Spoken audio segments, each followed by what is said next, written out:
Hello and welcome to the N1 Fitness Podcast. I am Marcus Sadu. Thanks for joining us. We are going to be covering everything nutrition, movement, training, and lifestyle on the podcast.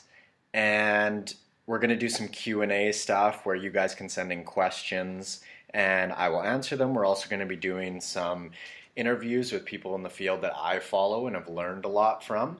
But today we're going to start with sort of my story where I started and how I got to this point. And so I've brought on my main squeeze, Darce, to do a little bit of prompting and interviewing basically to see how I got to this point. So hello, Darce. Hey guys, or as team Mark likes to call you.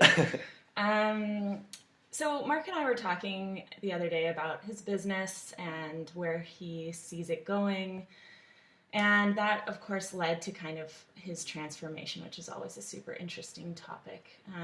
And I realized that my questions were going further and further back in time and asking him about what he was like in his teen years and what he was like in his middle school years. And so it became pretty evident that all of this of where he's gotten to today started from such a young child. So something that I've always wanted to know is what you were like as a kid and how you would describe yourself as a person, starting from a really young age. Well, if you ask my mom, she'd probably say a pain in the ass. I was true. I was a super active kid. I basically couldn't stop moving. If I was a kid in kind of the modern day school system nowadays, they'd probably paint me with that ADD brush for sure. Mm-hmm. I was held back a year from preschool, basically because I couldn't sit still. Did they think you were just not ready, or did they think you were Did they think you were stupid? Like, why? I think it was just that I wasn't ready. Yeah. Like I wasn't ready to sit still in a classroom, and I just needed another year to sort of burn off some energy. Maybe I'm not really sure, but I was born in December, so. Yeah, I had a really late birthday, and so my parents just decided to hold me back as opposed to push me forward, and I'm really happy they did because I think it worked out for the better. Yeah, totally. Yeah, so I was held back, and then once I hit preschool, I was still, I'm not sure how much it helped actually. I was still super, super active, but yeah, I came around. And so you were playing a lot of sports at that time from a young age, right? I was playing basically everything. I think I've sort of gone through the gamut of wanting to be a professional soccer player, professional football, basketball, all of it. I guess I wasn't good enough at any of them to actually become pro in the end, but I basically played everything. Anything Super and athletic everything. From a young age. Moderately athletic. I don't know. I think so. I disagree. Would you say generally that you were a happy kid? Yeah, I'd say so. I think, I'd say I was a pretty happy kid. I mean, as long as I was outdoors, moving, playing with my buds, I was probably generally pretty smiley. Cool. Okay, and then moving into elementary school and middle school, I know you kept the sports going. Mm-hmm. What were you mainly focused on at that point? In elementary school, it was basically just, sports was life. And then as I progressed through elementary school, it was kind of like, friends, girls started to become interesting, the ladies. And then I guess just, fitting in at that point. I think it's a really hard time, as well as high school, but it's just a really hard time to, you just don't know who you are. Right. I didn't know who I was, obviously, as like a young kid. Right. So I'm just trying to sort of navigate everything. And I think that's one of the reasons why I ended up sort of experimenting with some things I guess, earlier than was ideal as Right. far as like drugs and alcohol and things like that. Okay, so when you say earlier than ideal, what does that mean? How old were you? I was in grade 6 the first time that I experimented with the marijuanas, and as well as alcohol. Nothing crazy, but I think I was a pretty curious kid. Yeah, I mean that's pretty young. Was there outside influence that you can remember that? Well, I had one of my best friends who lived across the street from me. He had an older brother who liked to, smoke weed, yeah, like to party. So, and obviously, I wanted to, I looked up to him. Of I thought he course, was the yeah. coolest guy. So I just experimented and kind of looking back. I mean, I look at a kid in grade 6 and I think, holy shit, that is so young. Terrifying. But yeah, at the time, I probably thought that I was super mature, old, and wanted to be cool. Right. So at this point, it was pretty recreationally. It wasn't. You weren't developing any habits. At this point. No habits. I think it was just like experimentation. I don't even know if I felt anything the first time Yeah. that I smoked weed, for example. And drinking wise, I mean, I can't even remember exactly how much I drank or anything like Right. that. But it was just like, ooh, I'm such a badass. I'm Snared up. yeah, Nice, baby. yeah, exactly. Okay, and so then, how would you say, like, were you still? Would you say you were a happy kid? Like at that point in time, were you? Once I got into high school, I think again, just sort of trying to figure everything out. Right. It's just such a tough time. Totally. Those teenage years. So I was just trying to navigate everything. I was still super into sports and stuff, but I'm trying to fit in. I'm trying to, just kind of figure this whole thing out. All the while, like raging hormones, Right. all that sort of stuff. Girls are obviously more interesting at this point as well. Right.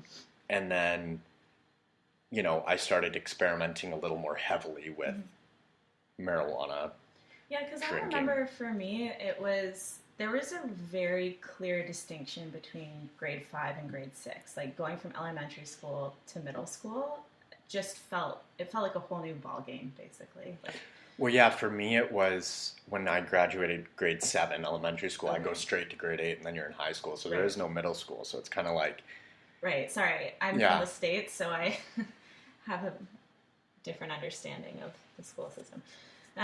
Okay, so then once you got into high school, I think you said your drinking started to increase, right? definitely. Yeah. I mean, we would just do like the sort of steal the parents, anything and everything, Yeah. pour it into one bottle, So ship mix sick. style. And did, years and years of that. And I was playing sports all the way through this time. I got into football when I was in grade 8. And then also that went, while navigating all this sort of stuff, I got more into, smoking weed, and it became a little bit more of I guess like, well, a little bit more of a habit, but it got a little out of control.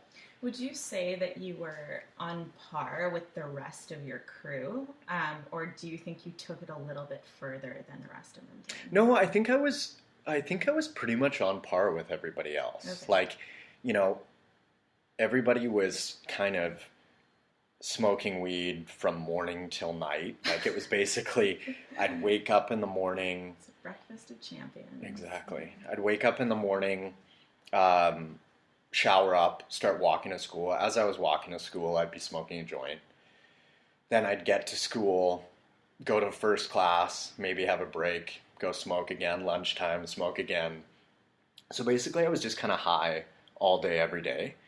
And This is then, probably a little like this is kind of a pivotal moment. I think it's going to be interesting for our listeners to hear this because a lot of people probably don't actually know this side of you. no, not at all, because, I mean, I'm just so different now than Right. I used to be, and I was also painfully shy in high school. Like when I was So younger, I interesting. was super, super shy. I was really uncomfortable interacting in like social groups and things like that. Mhm. So, Yeah, you've done pretty much a complete 180, but yeah, we'll get to yeah, that. yeah. I'm different now, but I definitely at that point, and that was probably, the weed didn't help because it probably made me go even more sort of introvert style. Right. Um, I'm not one of the like social smokers, or Yeah. I wasn't at least. Um, Um, so yeah, it became more of a habit, but it was just like what I was surrounded by. It was right. all my buds were doing it too, and it was just totally normal. But I was still maintaining sports and things like that. Yeah, I remember you saying that a teacher had said to you at one point, you and a friend, being like, I don't know how you do what you do every day. Yeah, basically, she knew that we played football, and she knew I played basketball as well. And she came up to us in class because we came into a class just reeking like weed. And she goes, I don't know how you do what you do during the day and then go on the field after school. And we were just thinking to ourselves, like, I don't know, like it was normal. It was just Right, normal to us. right. Yeah. And then I'm interested, what would you say your nutrition was like around this time? Oh my How were you God. eating? Horrible. So I started putting on some weight in high school, just sort of a little bit slowly here and there. I also wanted to gain weight at one point, so I was drinking like as much homo milk as I could get my hands Oh, on, God. and I mean just gross shit. I'm talking microwave pastas for breakfast, like Easy Mac for breakfast, things like that. I'd have a couple muffins for lunch, like Costco muffins, and then Oh, dinner so was good. whatever my mom. Yeah, so good. Whatever my mom would make for dinner at that point, and then munchies all day every day because I had the munchies all day every day. um, and I'm just curious. What did your mom say about that? Like, did she see you eat like that? She did. She was always pretty health conscious, but I mean, at that point, what was she? Gonna do, What was she gonna yeah, say, right? Like, totally. I was a high school Well, kid. I and was I gonna think do what I was gonna do. there's like a whole kind of thought behind that is you're a growing boy and Right. you're in lots of sports and all that, so it's fine. Um, okay, so now you've talked about your average day of smoking basically constantly and eating basically constantly, um, and then there was an incident. Right. So I was in grade 11, and at this point, smoking all day, every day was just a normal sort of thing. But me and a buddy had a locker in this main area of the school, and we had gone out during a spare class to smoke, and we came back in, and I guess we smelled pretty bad, and the vice principal was waiting by our locker. A huge waft of smoke probably came in You're not behind us, so incognito. and then he said, "Let me smell your hands." And so I was like, "Oh shit!" And so he smelled my hands, and he's like, "Go to the principal's office." Basically, I got suspended along with, I think, four of my buddies. So my parents were fucking pissed, like so mad. I don't think my mom talked to me for 2 or 3 days. Like worst phone calls possibly I ever had to make to be like, "Hey mom, hey dad, I'm suspended from school for." Come pick me Yeah. up. So that wasn't ideal, but How long were you suspended for? Do you remember? I don't know, maybe 3 days, Oh, okay. something like that. But the thing was, is I didn't learn my lesson from that. Like me and my buddies went home, and then Like I 3 days just off of school. yeah, 3 days off school. Sweet. Now I can just like smoke even worry more. free. Yeah. So yeah, it I really didn't learn my lesson at that point, but it is what it is. Okay, but you did clean it up a little bit for football in grade 12 because Yeah, our that was team was important to you. super competitive in grade 12, so I cleaned things up for that. Actually stopped smoking weed during the season. and we ended up doing quite well. So I think a lot of buddies, I remember we all kind of just pledged to focus on football 100% for the season because we had a really promising team. So I didn't smoke in season, drank a little bit, but nothing crazy because we were so focused on football. Right. Okay. So then you graduated grade 12, and did you go to school? What did you do after that? Well, my grades were so bad that I actually couldn't get into my local college, Capilano College it was called. So I couldn't get into Capilano College, so I had to go upgrade at Lucas Center. And basically it's an in-between between high school and college, so you can bump your grades up, retake some courses, and then hopefully get into college after that. So I went to Lucas Center, upgraded. I was still fucking idiot at this point, doing stupid shit. But You're still so young at that point too. yeah. But at this point, I was back into smoking and drinking pretty heavily. Like at this point, I was full blown alcoholic style. I was probably drinking a bottle or two of wine per night, just on my own, like on a Tuesday. Right. So I was just in a lot of pain. Like I didn't know what I wanted to do with my life. My parents were super, super pro school. They were pretty strict. So I guess I just felt a lot of pressure. But either way, I was back into the weed, back into the booze, and my weight started to actually climb quite a bit too, because now I wasn't playing sports like I was in high school. Football, basketball, that sort of stuff. So, and that just kind of adds to it. I mean, once you start gaining weight and you're not exercising as much, you start to feel those effects big time, and just increases the pain of whatever you're going through. It's just probably making it worse. So, like, would you say that this was the peak of your kind of consumption of, like alcohol and drinking and just lack of wellness? Yeah, I'd say that was kind of peaked out, and there's actually a picture of me on my website as my before picture where, I mean, I blew up to 210 pounds. I'm 50 pounds lighter than that right now. So my body just did not want to be there at that point. Like I looked like shit. I was super, super unhealthy. Energy sucked. Sleep was garbage. All that sort of stuff. So I was really abusing my body and my lifestyle. Didn't the neighbors one morning see you smoking weed outside your... Oh, yeah.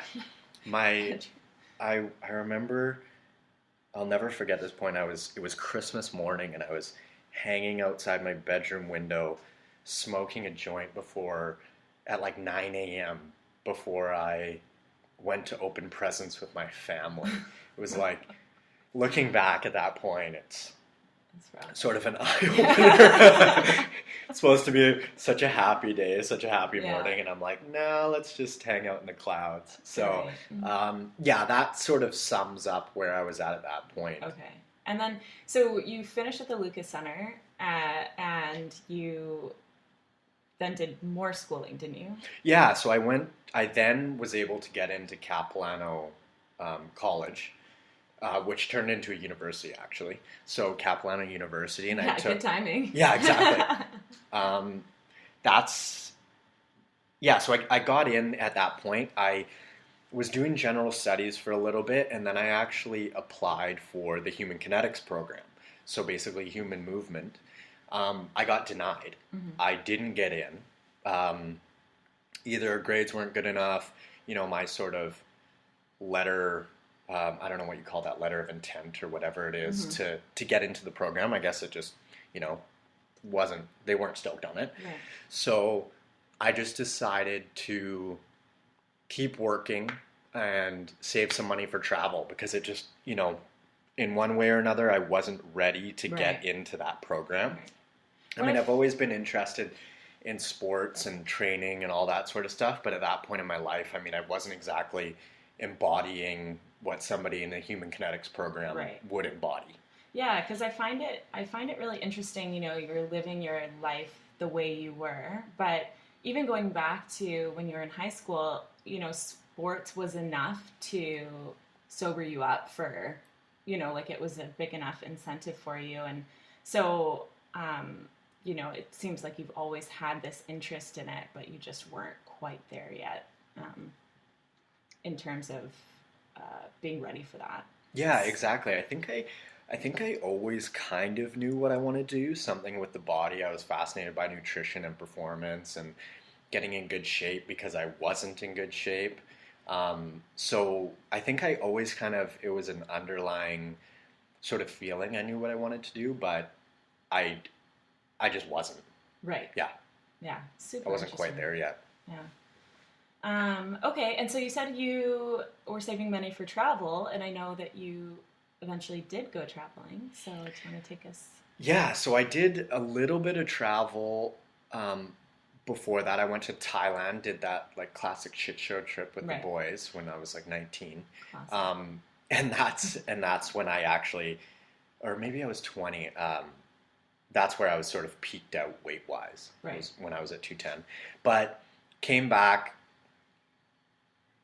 got back into school, got a little bit better lifestyle wise, and then I decided to book a trip to Europe with a friend. We booked our trip for 5 months, and we got there. It was an amazing experience at first, and it was nice to have that comfort of a friend with me too, traveling. And I had never traveled like that before. We just backpacked through hostels. And at this point, would you say that you were still quite shy?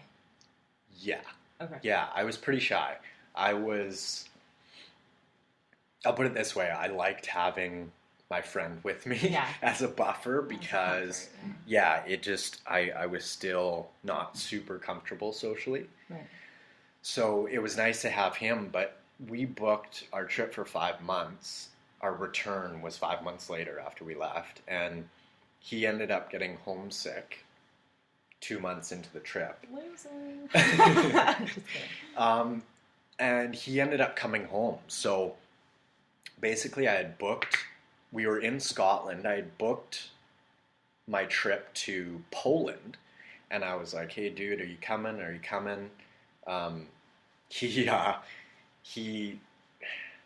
didn't think he was going to come with me, but I still wanted him to because I wanted my buddy with me, and I was scared shitless to go out on my own. But I wasn't about to come back home, so he ended up booking his flight back home, told me a few days before I left for Poland that he wasn't going to be joining me, and I was like, okay. Something was pushing me to go traveling solo. I wasn't ready to come home yet. So I flew out to Poland, got there, so scared. I got to the hostel in Krakow, and I felt so lonely. Got up into the room, checked in, and there were these 3 guys from the UK there, and they offered actually for me to come out with them that night, but I was just way too, I guess, just insecure. Didn't think I would fit in. These are 3 super outgoing guys, all that sort of stuff. So anyways, I ended up emailing my mom that night saying, hey, I think I'm going to come home. I was so afraid. And then my mom said that I should, just give it a minute. And the next day I woke up, went downstairs in the hostel, saw these 3 Aussie guys in the kitchen. Super outgoing, fun, nice guys. I didn't want to spend the day on my own.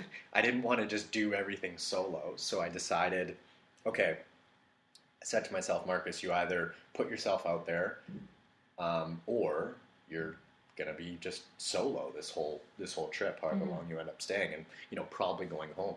So I decided to say to these guys, hey, what are your plans today?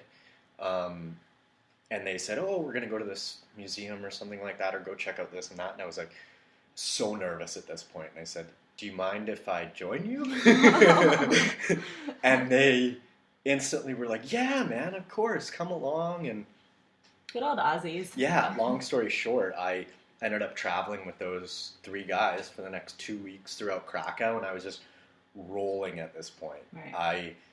I had never felt so independent and socially able and things like that. So the trip was literally life-changing. I ended up traveling for another 3 months on my own. Ended up seeing 15 countries. I basically just had the day pack on my back. So Yeah. I left my big bag in Scotland, and I decided I was going to go super minimal style, and I had a tiny little backpack. One of the, like, I just zipped off the day pack and used that for 3 months. I had all my essentials, and it was just so freeing. Totally. Because I all I had was what was on my back and just me, and it was awesome. Right. And so that really helped me coming back to the shy thing, step out of my shell and just put myself out there and be comfortable socially, basically in any situation after that. Right. I mean, yeah, total game changer for you because, I mean, obviously I didn't even know you before that, but to imagine you as a shy human is very difficult. Like, I can't see it. You're one of the most social people I know. So we all have that trip to thank for that. Yeah, exactly. Okay, and so then you came home, and this was, I think, around the time when your parents got divorced. Yeah, so basically I came home, I had gotten back where I wanted to get back into some school stuff. I had applied for the Human Kinetics program again. I actually got in this time. You were ready. Yeah, I was ready. It was the right time. Especially since it was a university now. Yeah, exactly. That was convenient. I felt a lot more able, but I remember one day I came home from school in the middle of the day. I had some classes in the morning, and my dad popped in. I actually, no, I'd come home. I checked we had landlines at this point. Yeah. I checked the caller ID, and it said my dad's number on the caller ID, and I was like, oh, that's odd. And then the message sign was blinking. I thought that's really weird. My dad left a message at during the home. day. Yeah. He would just call my mom at work or call one of us. We all had cell phones at that point. Thought it was kind of weird. 15 minutes later, my dad pops up and... Did you listen to the message? I didn't listen to the message. Okay. 15 minutes later, my dad pops in, and he picks up the phone and says, hey, Mark, how do I delete the messages? And I thought, that is so odd. Why would you want to delete the messages? Anyways, I told him how to delete the messages. He's standing there. This is... Like, my dad doesn't even use the home phone at this point. Like, why he would want to check messages is just everybody will call him on his cell phone. Right. So, is trying to check the messages, couldn't do it. Asked me again, hey, how do I check messages and whatever, delete them? So I told him again, and I was kind of getting irritated at this point because something just felt off. Right. And it was really strange. So he stood there for about 10 minutes, finally, I guess, did what he needed to do with the messages, and left and said, all right, I'm going back to work. And it's like, that is so odd. Yeah. So some part of me just felt like I had to check what was going on with that message situation. Yeah. So I picked up the phone, and you can scroll through and check deleted messages. So I checked this deleted message, and it was basically my dad in his car. He had accidentally pocket dialed the house, and he was in his car with another woman. And it was, nothing super incriminating or anything like that, but probably should. It was not a business. Yeah. It was not a business chat. So, anyways, I had been suspecting of things for 10 years, I think. Wow. I brought it to my sister about 10 years earlier. You're how old at this point? I was like early 20s. Okay. 23. Okay. So, 22. Just a side note, having that that feeling from the age of 12, 13 is pretty intense. Yeah. I'd had a feeling, and so I took it to my sister. I just say that because it's like around that time is when you started drinking a lot. Totally. And smoking weed a lot. So I, for what it's worth, it's just an interesting kind of connection that, you talk about pain, and that's something that was probably underlying for a long time. Definite. You were self-medicating with. Definite correlation there. Mm-hmm.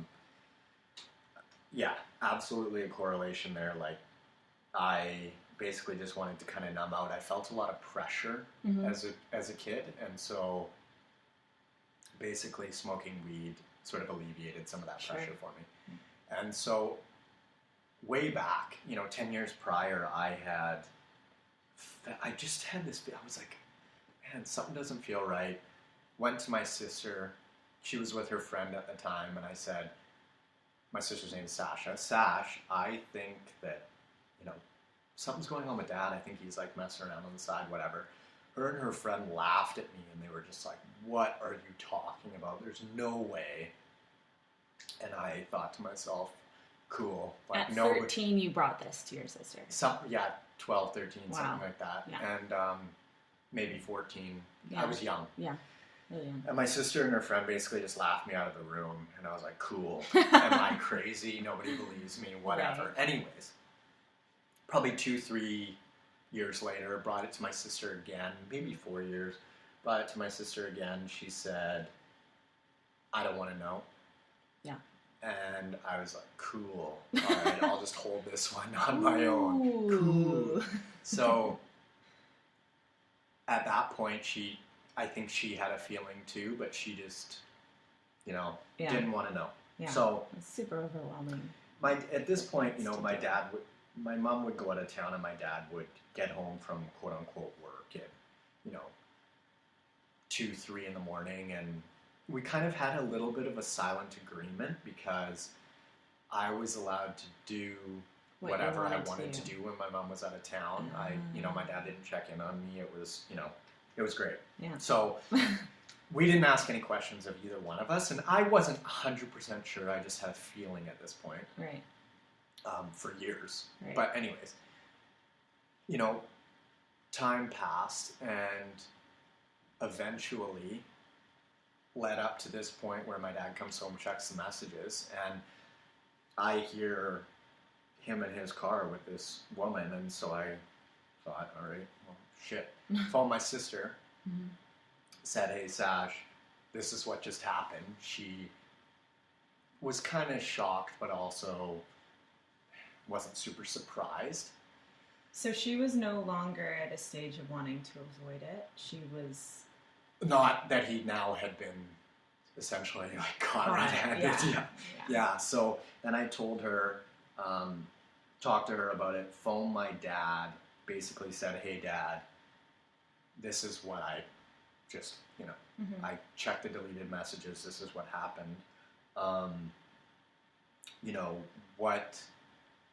Or basically, no, I said, you're going to have to tell Mom. I would much prefer you do it. Mm-hmm. But if you don't, then, I would have to. Mm-hmm. I'd really rather not be in that position. Right.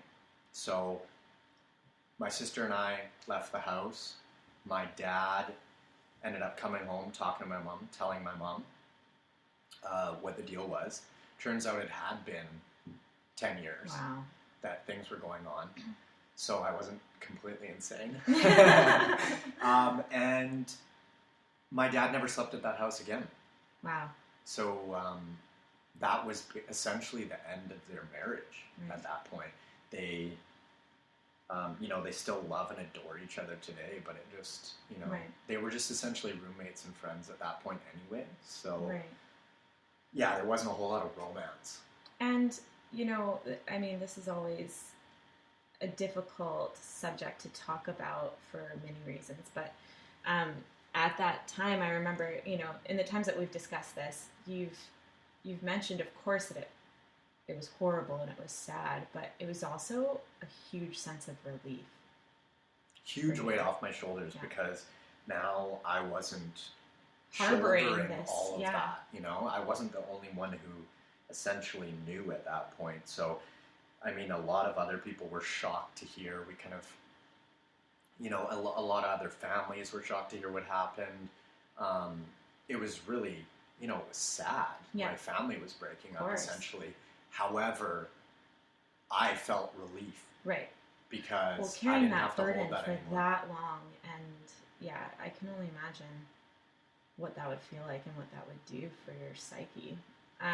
So around this time is when you had gotten into the Human Kinetics program, and this was kind of, once again, another really pivotal moment for you in your life. And it's interesting. I wonder if, that sense of relief was kind of, or that weight off your shoulders is what you needed to then, turn things around and get on this path of, just going in at it 100%, with your Human Kinetics program. It definitely helped, yeah. So, I mean, I as I said, I felt a huge sense of relief. Mm-hmm. So then I had gotten into my Human Kinetics program. I was studying, I realized that I had to do that schooling to get to the point where I wanted to be. So basically, training clients and doing nutrition and workout design online. Mm-hmm. So as I was going to school, I started a Facebook group, and basically I told the people that joined the group that I would send out free information, training, nutrition, all that sort of stuff if they were interested, because this is what I was getting into, this is what I was studying. I ended up starting a website. I didn't realize that I started a Facebook event. Not a group. I started a Facebook event, so I didn't realize that the event ended. And so I had all these people in this group, and I'm like, oh shit, this event ends in a month. I'm going to have to figure out how to get these people's emails onto an email list so I could actually continuously send them the information. So started to build an email list, started that website, and then I just ended up sending out, free articles, free information to people that were interested, and gained a little bit of traction that way, started building the email list, and then I offered to help people, some of my friends, free of charge with their nutrition and training. And all that I asked in return was that I could use their before and after photos, transformation photos. So I used their photos in the emails that I was sending the free information out, the articles.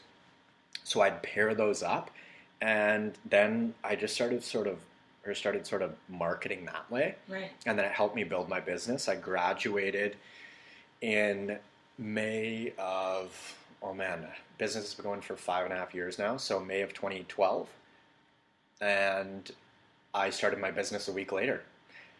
And now here we are. So in those first 2 years of your business, I know, were hard in the paint. Oh man, all I did was work. I had no life. The first 2 years I was still living at my mom's house because she had moved down the street to a different place with my aunt. So I was basically, all I was doing was working to, sort of build the website, build my business, and figuring it all out. Made so many mistakes, but live and you learn. And well, that's key. And I'm interested because I know that even once you got into the HKIN program and you started your business and everything, your nutrition experience the journey has been so different over the last 5.5 years of owning your business too, right? Like your goals have changed over those years. So goals have definitely changed. Yeah, before I was basically interested in getting as big and as jacked as possible, which didn't actually end up being all that big or jacked. But for that was my goal at the time, and so I was lifting a lot, lifting as heavy as possible, probably 4 or 5, 6 times a week for an hour and a half at a time. I got to a point though where I started kind of getting some injuries, and I wasn't able to bend over without pain. I was so focused on squatting, deadlifting, and benching as much weight as I could that I was ignoring, mobility and basic just function throughout the day. Right. I wasn't walking enough. I wasn't, I was taking care of some things, but it was definitely unbalanced. So now my approach is way more, suited to my current needs. Right. I like to walk a ton. I focus on nutrition. Digestion is massive, where it wasn't as big for me before. And now I just have more of a balanced lifestyle approach where I'm pain free. Right. Yeah, pain free, and I feel good. Yeah. I don't know how many people can actually genuinely say that day to day, being totally pain free. But it just goes to show that it is kind of in your hands, you can live that life after, if you dial in and figure out what works for you, which is what it seems like you've done now. Well, yeah, and it's totally a progression. I mean, I've tried every diet under the sun. I had Right. to figure out what worked for me, and that my business when I first started, it was actually called Marcus's Nutrition and Training. I love that so much. And I think it was 2-3 years ago, I decided I hated the name of my business after a few years, and I decided to change it to N1 Fitness because an N of 1 trial or an N equals 1 trial is an experimental one, and I genuinely believe that is the best way to go about everybody's nutrition and training. You've got to figure out what works for you. Totally. Whether it be food digestibility and tolerance, what you enjoy movement-wise, how much sleep you need. All of this stuff is individual. Mm-hmm. There are underlying basics and staples, but tweaking needs to be done. Right. Mm-hmm. And I just, I've actually always wondered this, but I've never actually asked you. You've touched on this very recently in your social media, with how you make a point of learning 2 hours every day. How did you get into that? Who inspired you to do that, or what inspired you to start doing that? I think just the curiosity, thirst for knowledge. This is my passion, and I want to be the best coach I can be. And I realized that I could spend an entire lifetime learning about this stuff, and I still wouldn't even scratch the surface. Right. There's so much information out there, and this field is progressing at such a fast rate that I can put in my 2 hours a day, and still, there's just so much info out there. And the curiosity, my genuine passion in this stuff, started me on that path. And I didn't start with 2 hours a day. I started with, I think, maybe 30 minutes, bumped it to 45, went to 60, hour and a half, and now I've been at 2 hours for probably the past 2 years. I love the story of kind of what we were talking about the other day. From your learning, you see a ton of benefits from it, not just in terms of knowledge, but also just in response with your business too. Like, it does so much for you. But the other day we were talking about how, you have a client who was basically eye rolled out of every doctor's office over and over again, and kind of labeled sort of a hypochondriac, but because nobody could understand what her symptoms were. Do you want to talk a little bit about that whole situation? Because I find it awesome and fascinating. Yeah, so I had a client come to me. She was in her 60s, and she had struggled with digestion issues for her whole life. I wouldn't say her whole life. I'd say probably 20 to 30 years. Wow. She was struggling with severe digestion issues. She'd go to the doctor, it appeared that she was overweight, which, she had some weight to lose, but she also had some underlying health issues that hadn't been discovered yet. And whatever she ate, she didn't tolerate it. She couldn't lose weight, all that sort of stuff. So basically, I had discovered that she had something called SIBO, small intestinal bacterial overgrowth. And if anybody knows anything about SIBO, it becomes much more difficult to lose weight. It almost it's kind of like you have a little bit of a balloon belly. Digestion becomes extremely difficult. It could be. It doesn't matter if it's healthy, quote unquote, healthy food like veggies. You can have digestion issues, so it comes very, very specific at that point. And so after about a year of working with this woman, we got her down about 30 pounds. Okay. And her digestion symptoms started to creep up again. And I kept hearing about the SIBO, and some of the podcasts I was listening to kept coming across SIBO. So I looked closer into it and discovered, I said, I think you have SIBO.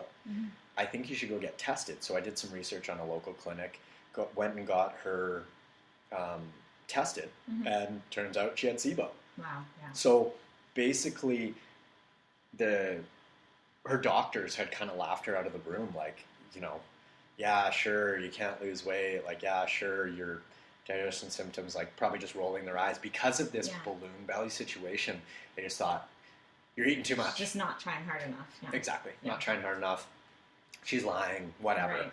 So, and she's actually still a client of mine till today, and we have an awesome relationship. She's so cute. Out. Yeah. Yeah. Well, I think that it really helps for everyone to be able to hear this side of you, and I think everyone really appreciates you being so honest about kind of what's brought you here, because all of us can relate to these different things, and sometimes it's super common for social media, Instagram, all that. You highlight all the best parts of your life, and totally.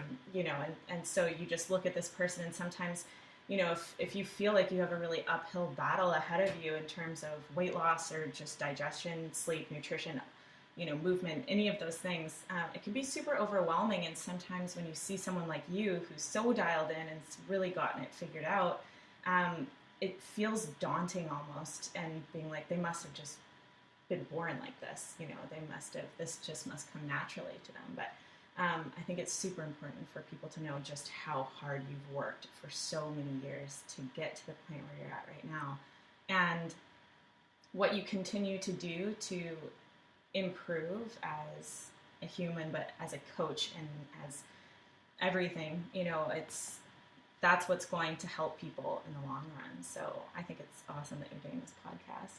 Oh, thanks, babe. Yeah, I definitely did not get here overnight. It took years and years, and now having the information and experience that I have now, I can't not share it. Yeah. I feel like it would almost be immoral to not share the information that I have now. Yeah. Because I know that so many people are out there, they're tired, they're sick, they're in pain, they're not sleeping well. It's just getting all of this stuff on track, you can live a better life. And that's really what it all comes down to. You have a better experience of day-to-day life. And it's not about, necessarily, eating perfectly or getting, beating your last workout and PRing all the time. It's about having better relationships. Right. And it's about getting more out of life and just genuinely being happy and content. And I think that this is sort of a rock to turn over in order to get to that point. I think that you really can't do anything if you're not healthy, if you don't.